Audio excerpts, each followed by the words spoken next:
बोंबामारे आपणास गेल्या 25 वर्षापासून बंद असलेल्या फडतूस चॅनेलवरून शिळ्या बातम्या देत आहे. बातमी पहिली.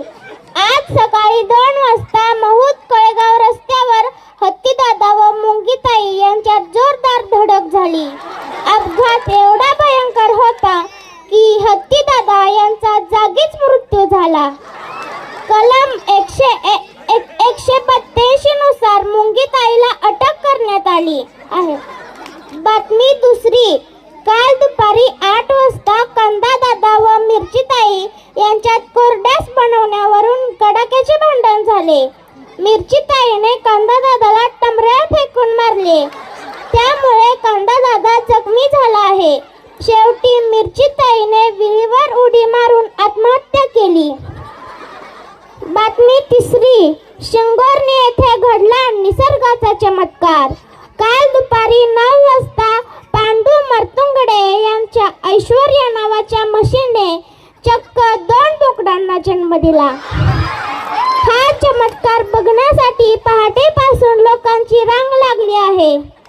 आमच्या वार्ताहराने त्यांच्या घरी जाऊन म्हशीसाठी 5 किलो खोबरे व 100 किलो खारका भेट दिल्या.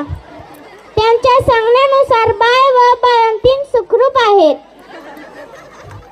बातमी चौथी. सोलापूरवरून फळवणीला जाणाऱ्या विमानाची चाक पंक्चर झाल्यामुळे विमान कळेगाव येथे उतरवण्यात आले. श्री शिरकांडे यांनी फुकट पंक्चर काढून दिली. नंतर विमानाने फळवणीच्या दिशेने उड्डाण केले.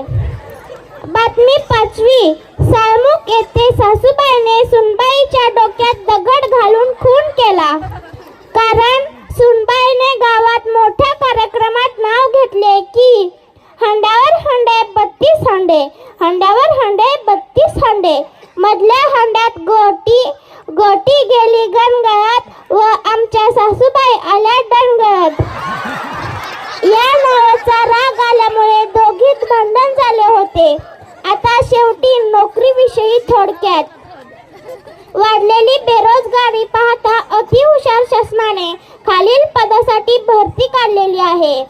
रेल्वेचे पंक्चर काढण्यासाठी 50 जागा, रस्ते उकरून तेथे झाडे लावणे 100 जागा, विमानासाठी ड्रायव्हर व किन्नर 200 जागा. आजचे बातमीपत्र येथेच संपले. भेटू पुढच्या बातमीपत्रात पुढच्या वर्षी. धन्यवाद.